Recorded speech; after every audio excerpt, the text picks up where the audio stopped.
Assalamualaikum warahmatullahi wabarakatuh. Selamat pagi, siang, sore, dan malam buat teman-teman dimanapun kalian berada di sudut taman anak mahasiswa. Perkenalkan, saya Sarah Amalia selaku host.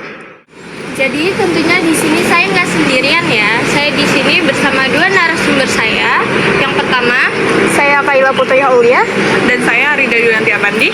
Nah, di sini kita akan membahas tentang aliran-aliran pendidikan dan aliran pembaharuan pendidikan. Nah, aliran pendidikan itu apa sih? Kita akan bahas pertama dari mulai dasarnya dulu. Dari mulai Arida.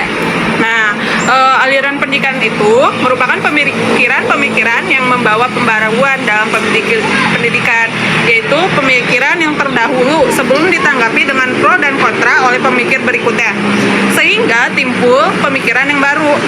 Dan dengan demikian, seterusnya agar diskusi berkepanjangan itu dapat dipahami oleh aspek-aspek yang lainnya, jadi aliran-aliran itu juga harus dipenuhi atau dipahami oleh semuanya. Terutama pada setiap calon tenaga kependidikan harus juga memahami dari berbagai jenis aturan-aturan pendidikan. Nah, aturan-aturan pendidikan juga ada beberapa. Nah, itu akan dijelaskan oleh narasumber Kaila. Oke, jadi peraturan perundangan dalam pendidikan itu ada beberapa ya. Yang pertama ada Permendikbud 66 tahun 2013 tentang standar penilaian pendidikan. Yang kedua, Permendikbud 65 tahun 2013 tentang standar proses pendidikan dasar dan menengah. Yang ketiga, Permendikbud 63 tahun 2013 tentang standar isi pendidikan dasar dan menengah. Lalu yang keempat, Undang-Undang Nomor 20 Tahun 2003 tentang Sistem Pendidikan Nasional. Dan yang kelima, Peraturan Pemerintah Nomor 17 Tahun 2010 tentang Pengelolaan dan Penyelenggaraan Pendidikan. Nah, itu kan untuk yang pertama ya, aliran pendidikan. Nah, untuk pembahasan kita kedua itu aliran pembaharuan pendidikan. Nah, untuk aliran pembaharuan pendidikan itu akan kita bahas nih. Nah, dasarnya dulu deh. Dasarnya dulu itu apa sih untuk Kaila ya? Oke, jadi aliran pembaharuan pendidikan sendiri itu dalam dunia pendidikan merupakan inovasi dan sebagai kritik terhadap aliran-aliran klasik yang dirasa telah tidak relevan lagi dengan kondisi yang ada. Nah, itu maksudnya apa tuh ya? Sudah tidak relevan lagi, yang sudah tidak ada. Bisa jelaskan dulu tidak? Ya, jadi di sini kan aliran klasik itu ada beberapa jenisnya. Ada aliran empirisme, navitisme, naturalisme, dan konvergensi. Nah, untuk penjelasannya sendiri mungkin bisa langsung kepada Arida. Nah, kan jadi ada beberapa aliran tuh ya di aliran pendidikan. Nah, itu tuh yang pertama itu ada aliran empiris. Nah, sebelumnya kan kalian banyak orang yang tidak tahu aliran empiris itu apa sih gitu. Nah, aliran empiris itu menyatakan bahwa pengalaman manusia yang berbentuk pengetahuan, keterampilan, dan sikap dari pengamatan John Locke memperkenalkan konsep tabula rasa, yaitu yang berarti individu yang lahir tanpa pengetahuan sehingga pendidikan dan lingkungan memainkan peran penting dalam pembentukan individu. Nah, membentuk individunya juga sesuai keinginan. Sebagai contoh nih, misalnya perceraian anak kembar akan menunjukkan pengaruh lingkungan yang berbeda dalam perkembangan individunya. Jadi itu tuh berlingkup pada lingkungannya. Terus dalam konsep pendidikan empirisme juga, pendidikan memiliki peran dominan dalam membentuk individu yang sesuai inginnya. Jadi sesuai pada individu sendirinya gitu. Nah, terus ada aliran yang navitisme. Untuk aliran navitisme juga menyatakan bahwa perkembangan manusia sepenuhnya ditentukan oleh faktor bawaan yang dimiliki sejak lahir. Jadi itu tuh emang sudah terbentuk dari lahirnya si anak kecil ataupun kitanya yang dulunya bayi itu udah terbentuk. Nah, itu tuh dari argumennya Schopenhauer yang berpendapat bahwa seseorang akan berkembang sesuai dengan pembawaan alami yang dimiliki. Jadi dalam navitisme juga baik bersifat baiknya orang atau buruknya orang itu tuh ditentukan dari lahirnya. Jadi belum ada namanya yang kalau misalnya sudah besar bisa lebih baik daripada dulunya gitu. Terus di lingkungannya juga dianggap tidak memiliki peran dalam signifikan dan mempengaruhi perkembangan manusia. Jadi di lingkungan yang kita lingkup, misalnya di lingkungan pertemanan, di lingkungan orang-orang misalnya gitu, jadi tidak berpengaruh. Jadi tetap aja kita memiliki pembawaan lahir yang emang sudah terbentuk gitu. Nah contohnya tuh ada anak yang mewarisi bakat orang tuanya seperti bakat seni. Jadi emang dari lahir orang tuanya sudah memiliki bakat, jadi ya udah tidak bisa dirubah lagi. Jadi bakatnya tetap aja dari kecil hingga besar. Jadi dia ditekunin untuk bakat jadi seni gitu. Terus selanjutnya juga ada beberapa lagi ya. Iya, jadi saya lanjut ya. Di sini selanjutnya adalah aliran naturalisme. Naturalisme ini sendiri mempunyai kesamaan dengan teori navitisme, bahkan kadang-kadang disamakan. Nah, padahal mempunyai perbedaan tersendiri atau masing-masing. Ajaran dalam teori ini mengatakan bahwa anak sejak lahir sudah memiliki pembawaan sendiri, baik bakat, minat, kemampuan, sifat, tingkah laku, atau watak, dan lain-lain. Pembawaan akan berkembang sesuai dengan lingkungan alami. Maka pendidikan yang terakhir ini sangatlah pengaruh baik terhadap perkembangan anak. Lalu ada aliran konvergensi. Aliran konvergensi ini sendiri menyatakan bahwa baik faktor bawaan maupun faktor lingkungan memiliki perasaan yang sama pentingnya. Dalam perkembangan seseorang, teori ini mengakui bahwa setiap anak lahir dengan pembawaan baik dan buruk. Namun potensi tersebut tidak akan berkembang baik tanpa adanya pengaruh lingkungan yang mendukung. Jadi tuh ini mesti ada pengaruh lingkungannya gitu ya. Berarti kayak kebalikannya dari navitisme ya? Iya, kebalikannya. Berarti kalau misalnya navitisme kan harus dari pembawaan lahir tuh toh aja gitu ya. Kalau misalnya yang konvergensi berarti emang terpengaruh secara lingkungan gitu ya? Iya, betul. Nah, aliran konvergensi ini sendiri dikemukakan oleh William Stern pada tahun 1871 sampai 1939, seorang ahli pendidikan asal Jerman. Stern berpendapat bahwa kemampuan bawaan anak harus didukung oleh lingkungan agar anak berkembang secara optimal. Sebaliknya, lingkungan yang baik tidak akan memberikan hasil yang maksimal jika dalam diri anak tidak terdapat potensi atau bakat bawaan. Dalam pandangan konvergensi, perkembangan anak merupakan hasil interaksi antara faktor bawaan dan pengaruh lingkungan. Bawaan yang dimiliki sejak lahir perlu didukung oleh pendidikan dan lingkungan yang tepat agar dapat berkembang secara maksimal. Selanjutnya yang saya tahu itu ada kebalikan ya. Pasti kan setiap aliran itu kan ada perkembangannya terus ya. Itu ada perkembangannya nggak sih di balik itu semua? Kebetulan juga ada sih untuk alirannya kan secara tidak langsung itu pasti berkembang kan dari misalnya dari zaman dulu ataupun sampai sekarang itu tuh ada perkembangannya. Jadi kalau misalkan istilahnya tuh ada aliran tradisional dan aliran modern gitu. Nah, untuk salah satu contohnya itu tuh ada aliran esensialisme. Nah, esensialisme itu berpendapat bahwa pendidikan juga harus bersendikan oleh nilai-nilai yang mendatangkan kestabilan dan menghendaki agar landasan pendidikan adalah nilai-nilai esensial, yaitu yang teruji oleh waktu, yang bersifatnya menuntut atau telah turun-menurun dari zaman ke zaman. Nah, tujuannya dari aliran ini juga menyampaikan warisan budaya dan sejarah melalui suatu inti pengetahuan yang telah terimpun, yang telah bertahan sepanjang waktu, hingga demikian berharga untuk semua orang gitu, jadi relevan gitu. Nah, untuk yang kedua itu tuh ada aliran perennialisme.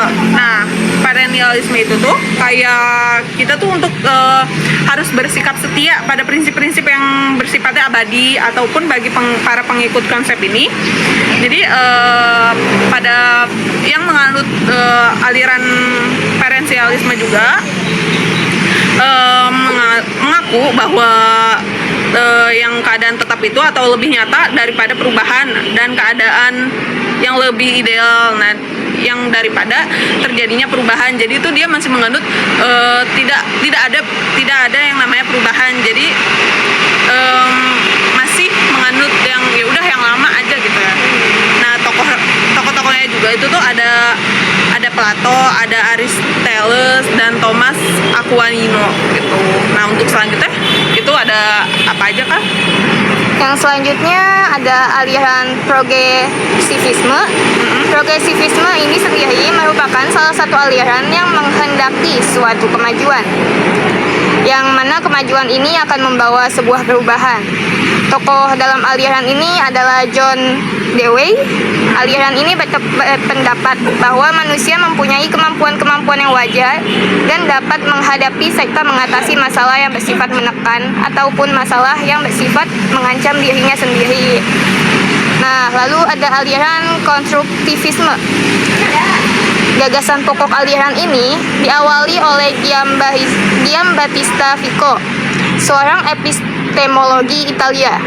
Ia berpendapat bahwa Tuhan adalah pencipta alam semesta dan manusia adalah tuan dari ciptaan. Hanya Tuhan yang dapat mengetahui segala sesuatu karena Ia pencipta segala sesuatu itu. Aliran ini menegaskan bahwa pengetahuan mutlak diperoleh dari hasil konstruksi kognitif dalam diri seseorang melalui pengalaman yang diterima lewat panca indera. Nah, gitu sih mungkin beberapa ya. Gitu ya. Kalau misalnya kayak lewat aliran-aliran tersebut kan pasti ada penghambat ya. Lewat penghambat tersebut kira-kira ada nggak sih? Nah, faktor untuk lainnya? kayak faktor penghambat ya mungkin ya. Iya. Nah, itu tuh banyak juga sih, kayak nggak semuanya tuh pasti berjalan mulus kan. Nah, ada beberapa faktor juga yang jadi penghambat dalam aliran pendidikan itu tuh ada yang pertama itu pada kesalahan orang tua dan sekolah dalam mendidik. Jadi pendidikan juga bisa jadi penghambat, salah satunya pada orang tua, mungkin dari pemikiran dulu ya, orang tua yang menganut kalau misalnya pendidikan tuh nggak harus, jadi ya udah ngapain sekolah sih gitu, toh juga nanti ujung-ujungnya kan kalian di rumah ataupun kalian jadi bakal kerja doang gitu. Padahal kan semakin naiknya kita berpendidikan juga semakin naik kita kita mendapatkan sebuah finansial yang baik juga gitu. Terus kurangnya pemahaman masyarakat tentang tanggung jawabnya, jadi kurang dari pengetahuannya dari masyarakatnya. Kan banyak juga masyarakat yang masih awam gitu soal pendidikan, terutama di daerah pedalaman sih ya kayaknya ya. Iya. Yang masih kurang gitu secara pendidikannya. Terus gurunya yang terlalu galak, acuh, atau sering memperlakukan siswa. Jadi itu kadang saya sendiri kan sebagai mahasiswa kan pernah merasakan jadi siswa gitu ya. Jadi aduh gimana nih, gurunya galak ataupun gurunya kadang acuh gitu soal kita ingin nilai yang bagus terutama buat SNMP tuh ya. Nah, itu tuh kadang ada yang acuh. Nah, seharusnya kita menerapkan bahwa guru tuh sebagai penganut kita. Jadi guru juga bisa berdampak yang besar sih buat siswa-siswanya gitu. Jadi males ya punya guru kayak gitu. Iya, jadi kita juga males nanggepinnya gitu loh, kayak kok guru ini galak sih. Jadi kita juga nggak mau masuk kelasnya gitu kan. Nah, terus ada ketidaksiapan guru atau kurangnya pelatihan terkait kurikulum atau kurangnya sarana dan prasarana serta sistem pembelajaran yang kurang optimal. Jadi kan mungkin kalau misalnya di era sekarang sih ya, kan sekarang udah diganti yang kurikulum dari kurikulum 2013 ya. Iya, Jadi kurikulum merdeka. Nah, itu kan kita masih ada guru-guru yang masih pengen menuju pensiun gitu, yang udah lama-lama itu karena kurangnya dia dalam menggunakan sosmed sih, jadi masih menggunakan yang lama. Buku-buku gitu ya. Jadi kita juga jadi jarang tahu sih kayak misalnya materinya apa nih, kan soalnya udah ganti kan kurikulumnya, jadi harus dipersiapkan juga sih. Terus yang terakhir itu ada kompetensi tenaga pendidik yang tidak sesuai dengan keilmuannya atau kebutuhan sekolah. Jadi harus disesuaikan juga. Jadi misalnya di sekolah ini tuh kebutuhannya apa sih yang diperlukan buat siswa, terus fasilitas juga sih. Jadi fasilitas yang perlu dibentuk tuh apa aja gitu, yang perlu dibuat. Jadi semuanya harus sama. Jadi mungkin itu sih faktor-faktornya yang menghambatnya. Oke. Kalau lewat faktor pembaharuan sendiri ya, itu gimana? Kira-kira lewat pendapat Kayla misalnya? Ya, jadi ada beberapa faktor penghambat pembaharuan sendiri yang ada di Indonesia ya. Iya. Nah, yang pertama tuh kolonialisme. Dominasi kekuatan asing mengesampingkan kepentingan mencerdaskan pribumi sehingga akses pendidikan terbatas. Jadi tuh gimana tuh ya? Jadi masih menganut kolonial gitu kali ya. Jadi kayak Jadi, memprioritaskan pendidikan yang asing gitu ya. iya, jadi mungkin kita belajarnya kurang dari misalnya kita di negara Indonesia nih, kita kan harus menggunakan bahasa Indonesia yang baik dan benar gitu ya. Iya, benar. Nah, kalau sekarang kan pasti banyak banget tuh orang-orang yang bahasanya terlalu Inggrisan lah gitu, masih bahasa asingnya masih banyak digunakan gitu. Jadi ada Seperti yang kemungkinan ya. kita lihat mungkin mereka lebih memprioritaskan Iya. ya bangsa mereka sendiri ya gitu. Jadi mungkin kayak kesannya lebih gaul gitu kan, jadi ya. Jadi jarang yang menggunakan bahasa Indonesia dengan baik dan benar. Iya betul. Lalu di sini ada kurangnya pelatihan guru. Guru jadi belum siap dan belum mendapatkan pelatihan terkait kurikulum yang baru. Nah, Berarti ini sama nih. ya? Iya, sama kayak tadi ya. Iya, berarti kurangnya pelatihan dari gurunya sih. Lalu sistem pembelajaran yang kurang optimal. Sistem pembelajaran yang digunakannya belum optimal gitu ya. Jadi belum totalitas dalam pemberian pembelajarannya gitu. Berarti kayak ngasih materinya sekedar aja mungkin ya. Terus kan sekarang sistemnya digital ya. Jadi mungkin banyak yang menggunakan kayak apa tuh kalau misalnya buat nerangin materinya. Kan sekarang udah menggunakan PPT ya. Iya. Nah, sekarang tuh banyak guru-guru juga yang masih awam gitu soal menggunakan itu. Menggunakan barang digital gitu ya. Iya. Terus Lalu selanjutnya ada kurangnya kesadaran siswa. Siswa masih kurang sadar akan pentingnya pembentukan karakter. Iya. Nah, ini siswa ini kadang itu banyak yang males-malesan gitu ya. jadi mungkin kayak kesannya masih anak bandel mungkin ya. Iya, Jadi susah diatur. nggak ada kesadarannya untuk merubah dirinya. Iya, masih lebih susah baik gitu. dirubah gitu lah dari sikapnya gitu. Ya, lalu ada pergaulan anak. Pergaulan anak sangat berpengaruh dalam pembentukan karakter. Nah, itu juga penting sih kayaknya ya. Buat di zaman sekarang apalagi ya. Iya, jadi kita juga kayaknya lebih pergaulan atau lingkungan itu lebih berpengaruh sih. Iya, Jadi pasti. kalau misalnya kita ada istilah kan, kalau misalnya kita dekat dengan orang yang jualan parfum, kita bakal pasti wangi gitu. Jadi kita juga harus menyesuaikan pertemanan, si lingkup pertemanannya juga. Kalau misalnya buat kalian sendiri nih selanjutnya, peran pembaharuan sendiri buat kalian itu gimana sih pembaharuan pendidikannya gitu? Oh, perannya ya? Iya, peran Kayak mengatasi untuk masalahnya tuh ada kita tuh bisa bersaing dengan negara lain. Nah, dari bersaing dengan negara lain tuh maksudnya dari kan banyak tuh sekarang olimpiade yang dilakukan dari sekolah ataupun dari mahasiswa, dari organisasinya nah ya, terutama. Nah, kita tuh harus bisa menerapkan bahwa bahwa kita tuh bisa bersaing dengan negara-negara lain, kita tuh mampu gitu. Jadi Membuktikan. iya, kita harus membuktikan bahwa kita juga setara dengan negara tersebut. Nah, itu tuh kan harus bisa dengan siswa ataupun mahasiswa yang bisa langsung ke sana gitu. Nah, terus ada bisa mewujudkan tujuan nasional pendidikan. Nah, mewujudkan nasional pendidikan tuh maksudnya jadi kita bisa belajar lebih dalam ataupun kayak misalkan tidak berpikir bahwa pendidikan itu tuh cuman sebatas sampai SMA aja.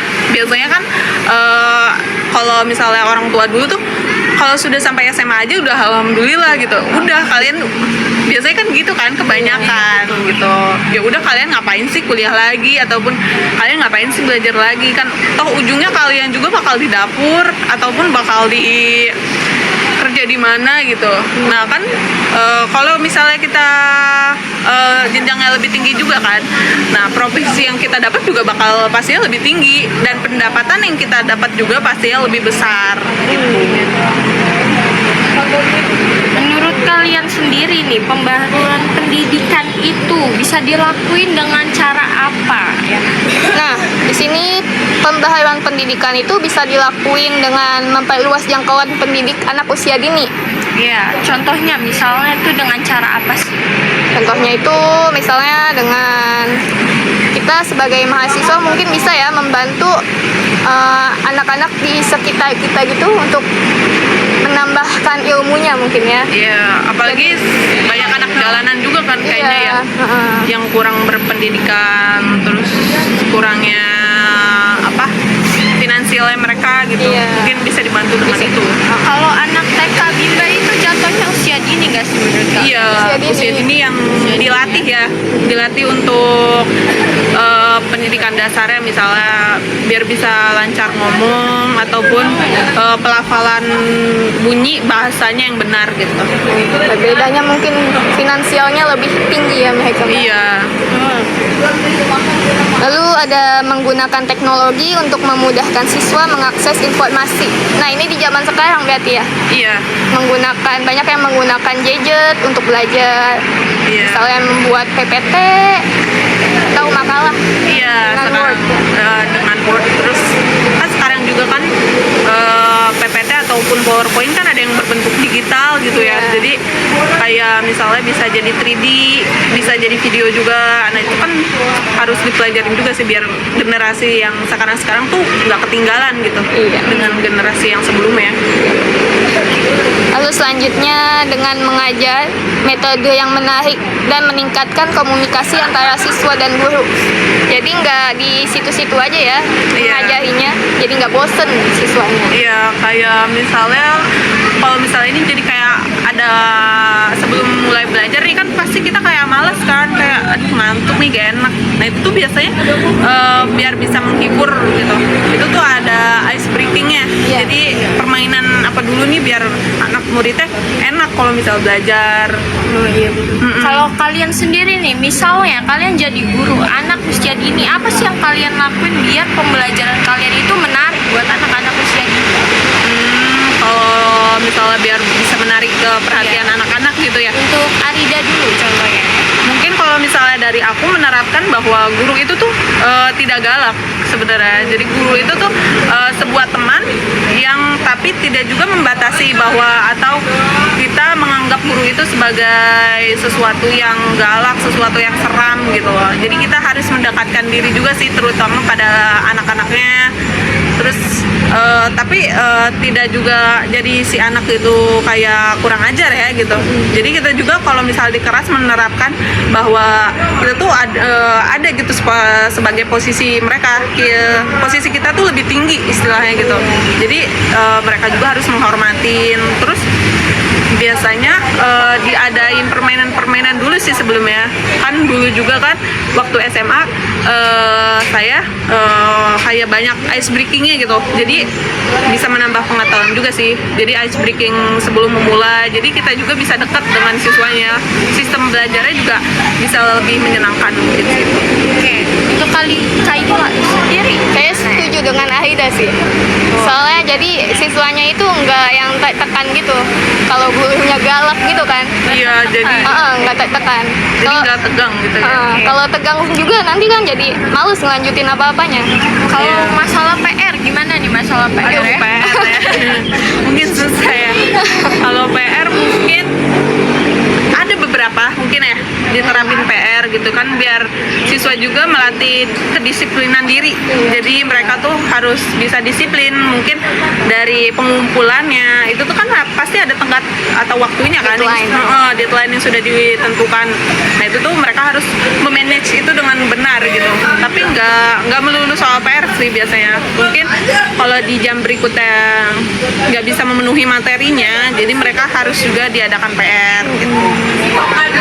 Kan kadang komunikasi antara siswa dan guru tuh bener-bener terhambat ya kalau soal Iya. masalah PR. Iya, Itu tuh benar. gimana menurut kalian ya kalau soal itu ya? Ya Mungkin kalian di bisa. gurunya juga sih ya. Iya, Kalau gurunya nggak ada kemauan untuk cepat menanggapi murid itu juga kan. iya jadi Kitanya muridnya juga. males sih. Iya. Jadi terutama kita lebih galaknya mungkin di situ sih, dari pengumpulan tugasnya ataupun PR-nya jadi lebih diperketat gitu. Jadi mereka juga tahu bahwa disiplin tuh penting, terutama di bagian disiplin sama sikap.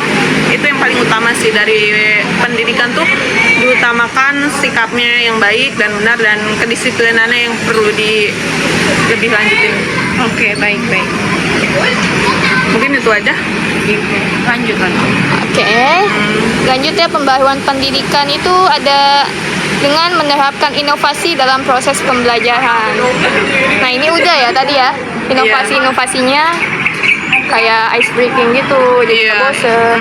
Banyak inovasi-inovasi yang dilakuin mungkin ya, yang lebih baru. Jadi kita juga harus bisa. Contohnya di University World kemarin itu loh. Oh iya benar. Jadi ada kayak hal matematika gitu ya, jadi nggak bosen kita. Jadi banyak dalam teka-tekinya sih ya mungkin. Iya, gimana? Iya. Aduh. Aduh, aku nontonnya pusing banget sih itu. Tapi penasaran juga, awalnya kan kayak kok bisa sih kotak ini dapetnya segini tuh. Jadi kita kan terutama kan di University War itu kan ada waktunya kan, ada ketentuan waktunya, kita harus mengerjakan selama berapa menit misalkan.